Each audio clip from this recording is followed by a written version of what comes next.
Have you ever thought just how boring or ridiculous news commentary is today? Welcome to the Real Jacks Podcast with Jim and Larry.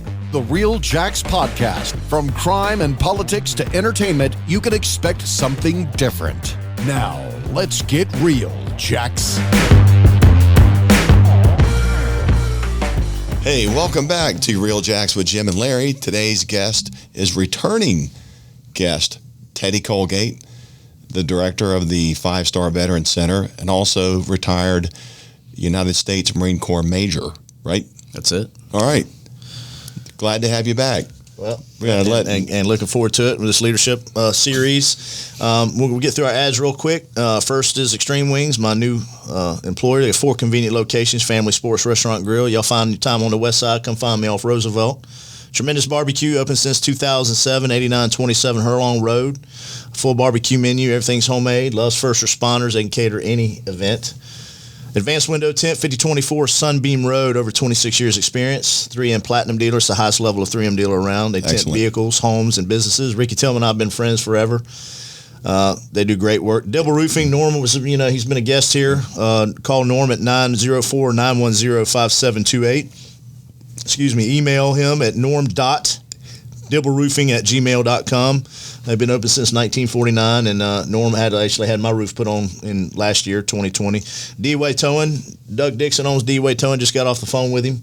It's quite a character. He's been a guest as well. 100 South Jackson Avenue. Phone number is 904-356-3929. Take care of all your towing needs. If you own a business, you want to sign up, just keep people from leaving derelict vehicles there. He'll handle that for you. Sure will. Shannon Judge, my buddy Jimmy's wife, she retired from the school board and she does real estate now. She's a real estate agent. She's with the Legends of Real Estate. Her email is shannonjudgerealestate@gmail.com, and her number is 904-200-2158. That pretty much covers everything except Secure One Protection Services, which is Jim's business. That's my business from 1986. Secure One Protection Services is your number one choice for protection. Still have the same phone number for 35 years, 356-1111. Outstanding. That's it. Well, Teddy, I called Teddy because, Teddy, we went through a lot of stuff last time. We talked about the PTSD and the trauma and the things that Teddy's been through. But we didn't get into a lot of, and then obviously what he does over resident advisor. What was the other? I'm the resident advisor and outreach coordinator for 5-Star Veteran Center. Veteran Center, and talked about everything they did. But, get a guy like Teddy that's had the experiences he's had, tough times and everything, and makes it to the rank of major, which he talked about last time, that the guy sent him through. One of his former leaders above him basically said, hey, fill this packet out. I remember you talking about that, and you went through and got commissioned and worked your way up all the way to major before you retired. So I just want to get your thoughts on leadership, because we had Ray on, and actually we still have Ray in the studio, and we had a guy named Dean Crisp on, and everybody's got influences. I talked about some of mine. I posted a story, which I don't know if you saw that online, about my dad about cleaning the toilet. That was kind of a big thing, and that was just minuscule amount of things that my dad would say over time that influenced me. And I remember you talking about your grandfather, and he was a Marine, and that kind of influenced you going in the Marine Corps. And everybody has experience with leadership and how they formulate their leadership, example, or their leadership style. And I did it a lot through my dad, some classes. More importantly, people that, look, there were some dumbasses I worked for. I'll say that, and I probably just, I say things maybe I shouldn't all the time. Or they were just terrible at it. Just tell the truth, they were just awful leaders. Just tell the truth, more Larry. Supervisors than were leaders. And then there was some was like, man, that guy does things right. There's things he does or she does that just, it stands out, and I want to be more like that. So I would pick up. You connected with him. You're like, yeah, okay, I get it. Or I tried to learn a lot of on job, that basic on the job training or field training, and being up under a leader or a supervisor that had those skills that you really trusted. They inspired you. They did. So you really trusted them.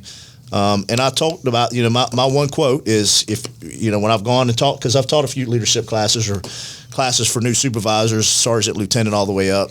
I said, there's 2 kind of leaders in the world. There's ones you're scared of, and there's ones you're scared to disappoint. And always be the latter. So I want to get Teddy in here because he's obviously got a long experience. You make it Major Marine Corps. That's impressive. So I want to kind of get where he came from as far as leadership and how things influenced him and what changed him and how he evolved over time. So yeah, well, thanks again for having me back. I totally appreciate it. And leadership is near and dear to my heart. I think it's one of those things that we all are born with leadership traits.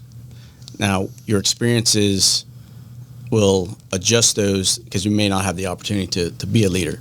And there's also folks out there that are in leadership positions that don't have those abilities to lead. Right.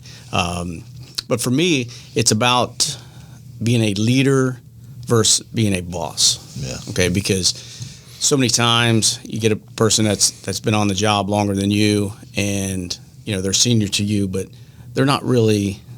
They don't have those intangible leadership qualities. Right. And when you interact with folks, you take away, like you said, Larry, you take away something, whether it's positive or negative. You take away every time you have an interaction with someone. So I did the same thing. I was fortunate that I had a lot of good leaders when I was younger in the Marine Corps, and I was always placed in a position of some sort of responsibility. So, but for me, the best leader is the guy that has the compassion to understand what he's saying, So you have to be able to communicate up and down. And when I was commissioned, so I did 10 years enlisted, and then I was commissioned, my communication style, I thought anyway, was above reproach because every order that I passed on was like I was receiving it. So those are the things that you take away.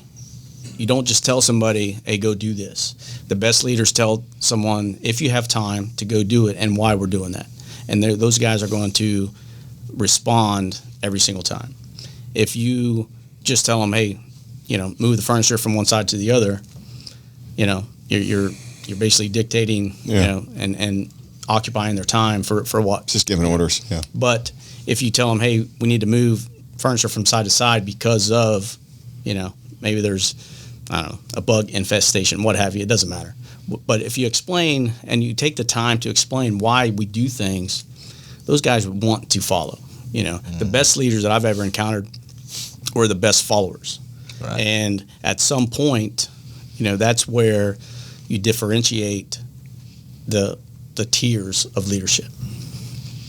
If that makes sense. In a rank structure organization, your expectation usually is the higher you go up the rank, the greater the leader they are. And I found that is not the case. Sometimes it's just the opposite. And I was astonished sometimes in my experience that some of the people that were way up there, I thought were terrible leaders and did not inspire me whatsoever and did just the opposite. That's exactly right.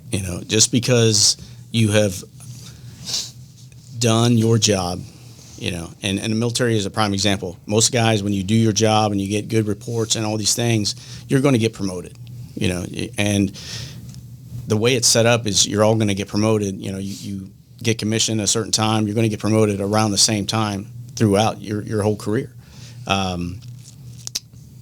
But it's the assignments and it's the respect and the response of those folks under your care, under your charge. It's their response that, to me, differentiates the good and the bad. The guy that stands there and he watches his, 300, 500 guys run by, or the guy that's out front running with his 300 and 500 leading the pack, running behind him. So I've never. You saw both kinds, I'm sure. Absolutely, absolutely, and I felt both kinds. That's the other thing is and part of my drive to get my commission was, when you work for someone not so good, you don't want to turn your trusted, Marines or servicemen, what have you. You don't want to turn those over to somebody that doesn't deserve them. Right. And that was always my challenge when I would do a change of command. That was my struggle was, is this guy deserving of the guys that I have trained, equipped, educated, guided, led for so many years? Is he worthy? Right. And obviously that's not my decision to make. Marine Corps or whatever command has made that already. However, you take that personal pride of, I have done the best that I can with what I had, and set them up for success. Mm-hmm. So, lots of traits out there. There's lots of catchphrases and cliches and and all these things. But when it comes down to leadership, for me, it's about the whole give a shit factor. Mm-hmm. Do you care what you're doing? Do you care where you're doing it? Do you care who you're doing it with? Do you care what they are doing? Coming up through the ranks, you probably had some people that weren't very good leaders that inspired you to go, I need to become a leader because I could do this better. And that's one of the reasons I became sergeant. So I had a couple, and I was like, this guy's a dumbass. They're telling me to do things in the book that I know this written directive is better than anybody on this squad, and he just told me something that's in complete conflict with what our policies say. Yeah. I got to make sergeant. Just because you can pass a test doesn't necessarily mean you're a good leader. Yeah, or you can memorize policies and things. Did you have people, any incidents, any certain things with any of them that really made them stand out as a good leader? Anybody you can recall? I do, obviously. One in particular.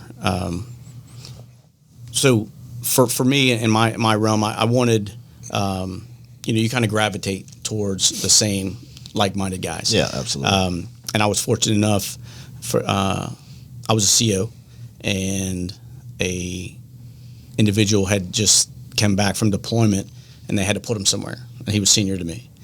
And they said, well, you can leave and go take a staff job, or because he's coming to take over, or you could stay on as his XO, his number 2. And the respect that I had for this individual, I stayed on, And subsequently, he ended up leaving a year later. I took back over, and I took that company to Afghanistan. Mm-hmm. So it's those things, because it wasn't a power struggle. It wasn't one of those where, this is how we did it, and now I'm not in charge, so now we're going to do it a different way.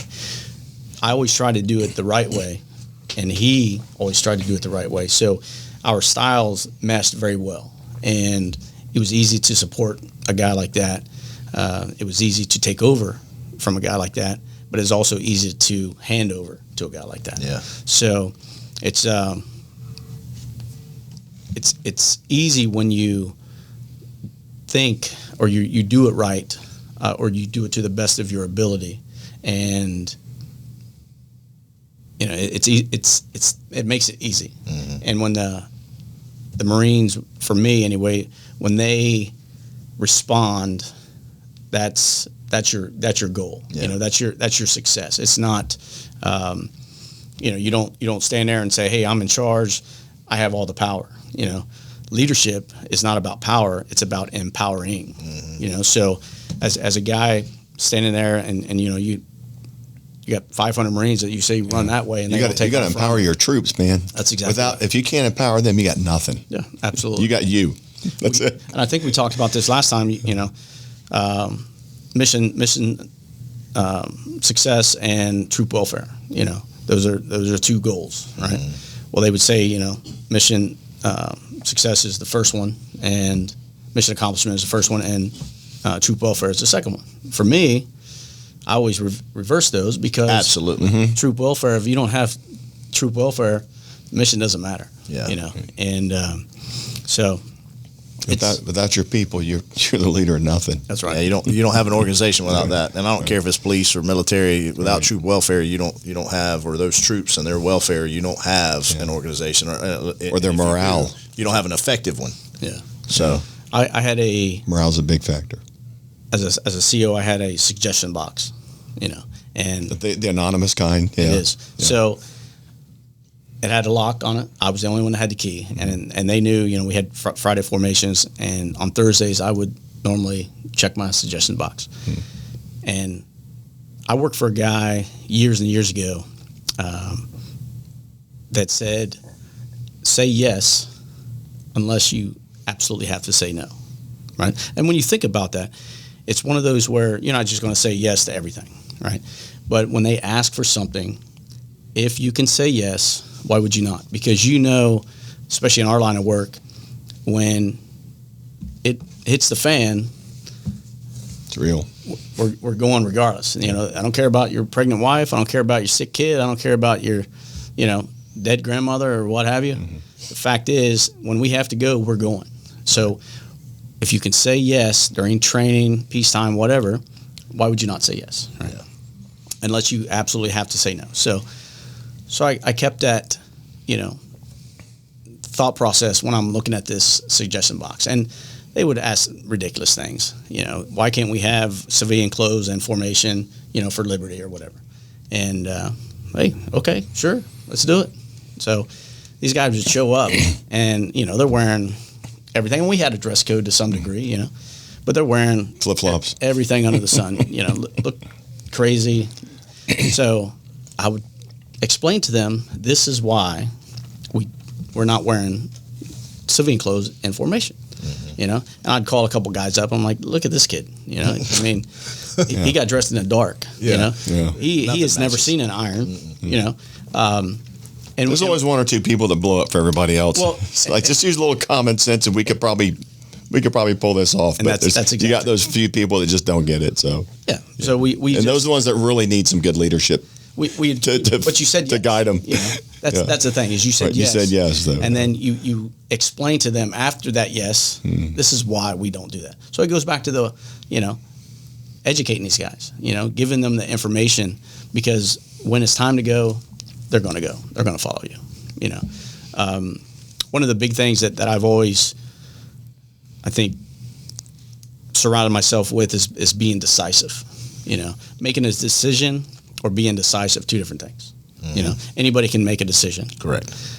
but you have to be decisive. And sometimes leadership, you don't make the popular choice or popular decision. You have to make the tough decision. It's one of the keys right there to good leadership. But you have to do it timely, you know, concisely, clearly, you know, and Stand by it. you know, it's right, wrong, or indifferent. I've always said if you make an expeditious decision, you know, in a timely manner, and it's the wrong one, then we'll fix it. You know, if you hem and haw and you wait until the last minute, then you make the wrong decision, probably going to jump in your ass. You know, probably going to jump in your ass regardless. But you know, It is the Marine Corps. but it's one of those things where, you know, that's what leaders do. Leaders take as much information as you possibly can, and boom, let's move forward. You know, you don't wait around. That's what bosses do. You know, bosses like, oh, give me more information. Oh, I can't do that. Give me a PowerPoint. Yeah, indecisive, tentative. So, but We talked about PowerPoints. Yeah, the ones that teach out of that. There's so. Were you offered good training throughout your career? At least some leadership. Some leadership. We talked about that earlier on the previous episode. Some leadership training is great. Hey, the guys, PowerPoint, death by PowerPoint. They turn the lights down. I'm good with that. You know, I can take a little nap and play on my phone, do whatever. But once in a while, you get one. You're like, yeah, I'm writing this down. So yeah, it's military. I think across the spectrum, they have leadership training throughout the ranks. You know, so if you pick up rank, you go to another seminar or another course, and the same thing with the Marine Corps. But it's all canned. That's the issue that I think I always had with it is it is canned. It's, you know, hey, we're gonna mass teach all this stuff. The best seminars or best, you know, educational portion for leadership that I ever received was from guys that just came in and they saw a group and they sat and they started talking. okay. You know, and you get guest speakers at these courses and things like that, and that's probably the biggest takeaway advantage for those things. But by and large, you know, I don't think you can be taught leadership to that degree.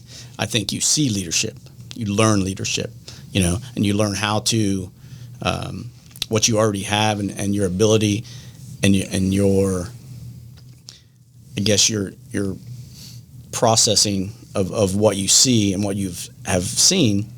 That's how you develop. That's why leadership. certain people go to certain levels and some don't. Yeah, PowerPoints won't get you there. But once in a while, you run into a guy like Ray was talking about, the Dean Crisp guy. You know, that connects. He's humble. You know, he's down to earth, and there's no aura of, arrogance about him when he comes in the room. I mean, you could get that just talking on the phone with a guy for, a few minutes. So, did you ever try to go back and do anything like after now that you obviously have a lot of influence with the guys that are out of the military, get back on their feet? Do you teach that kind of stuff? Do you talk about leadership? Because leadership, whether it's military, police, corporate structure, family structure, whatever, I've made a lot of mistakes as a husband, as a father, as anything, as a supervisor, as a leader, but try to improve certain nuances of that. And whatever I've tried to do, I've tried to pass it on to guys that I know that I saw, because you see potential in certain guys, and I can name guys with JSO that I tried to have at least some kind of influence with, that hopefully they'd carry on that kind of mentality. Yeah. What do you do as far as that? So at the center, right. we have group counseling 3 times a week, okay. and we have a mental health counselor that comes in, and he's there, at those times. But as a peer-to-peer guy, I try to project some of those lessons that I've learned every single conversation, and I'll tell my residents now, is like, when I talk to you, there's teaching happening. Now, whether you receive that, right, but the message is always there, and when I used to travel quite a bit, and I'm in a bunch of different Marine groups and things like that, and it's the same thing. We share our paths, we share our history, we share our lessons, because you learn every Information exchange. Absolutely. Sharing knowledge and experiences. The things we deal with in Florida are different than, the Midwest or California. So we try to share, and then the resources are different as well. Not totally different, but a little. So you try to share that information, cross boundary information sharing, just because you never know where that individual is. Right. And when it comes to straight leadership, the first person you lead is who? Yourself. Right. So if you cannot legitimately make good choices for yourself, that's where we have to start. And that's, for our center anyway, that's kind of where we are, trying to get these guys to, tighten up their own individual leadership style for themselves, to make good choices, to make good decisions. Because regardless of why they're at our center, there was a series of either poor choices or unfortunate circumstances. Right. Probably a combination of both. Yeah. However, they may not impact those circumstances, but they definitely impacted those choices. So we try to get them to understand that, accountability, acceptance. I have to accept the fact that where I am right now, and how do I change that? And that comes with responsibility. And above all else, for us, leadership in general has to be positive. The negative stuff is easy. The negative stuff is always going to find you. It's always going to come to the forefront at the most, inopportune times. Absolutely. So stay positive in your message, stay positive in your delivery, and then that way they build that confidence, because confidence is a key factor in leadership, whether it's self-confidence or team confidence. So you have to work that aspect as well. That's good. What's new at the center? Anything? We are trying to impact these guys one at a time. We've had a couple graduates, success stories. A youngster just moved out. He was head and shoulders above where he was when he got there, and wow. We have one that's moving out today that he has been there for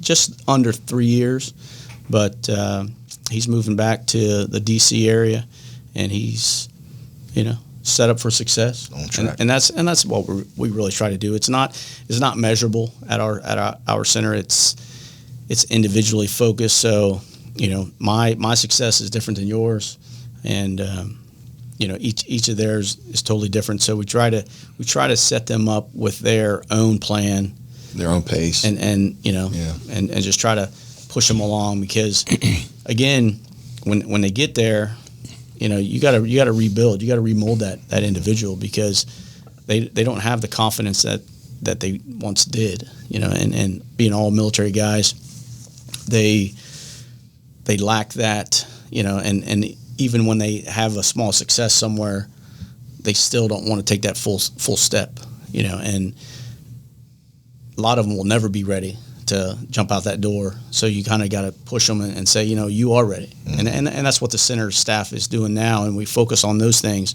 is let's basically train, educate, and equip, these military guys, veterans, into their next phase of their life. Mm-hmm. And I guess that's leadership. It is. So. It is.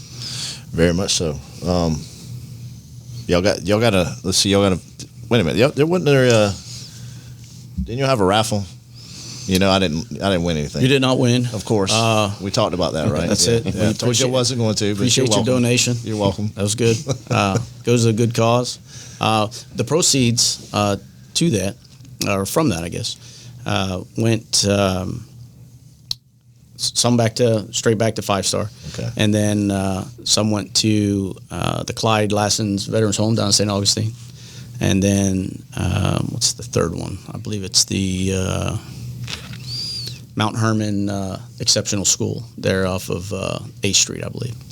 So that's a full inclusion special needs school. Oh, very nice. So we try to do that. We've done. I think Lakeisha Burton's got something to do with that.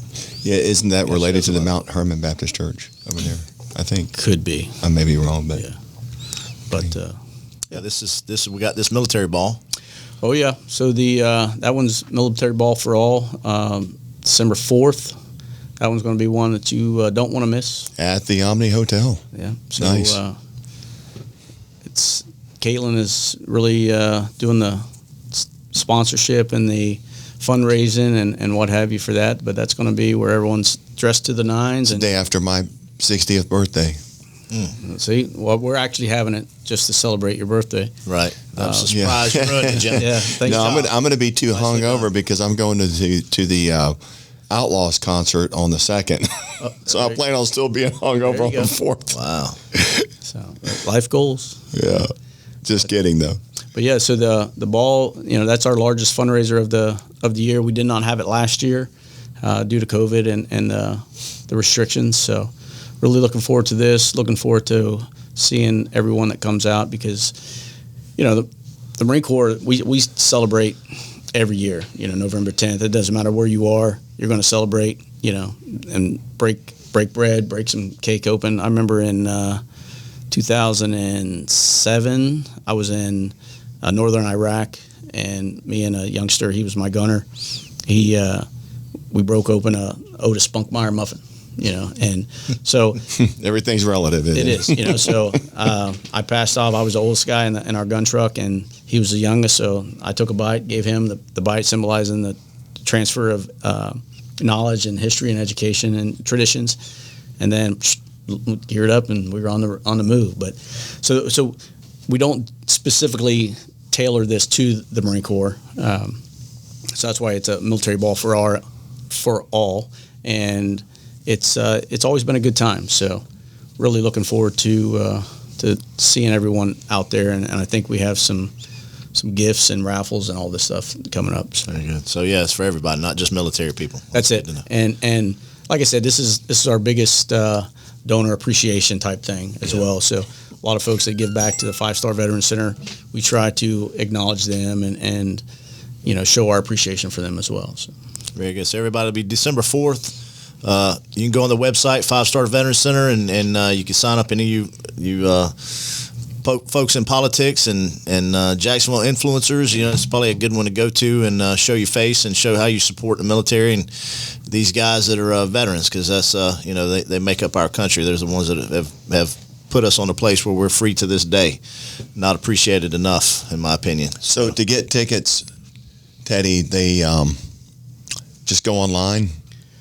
Yeah, I think, and there's also the ability to do sponsorship packages.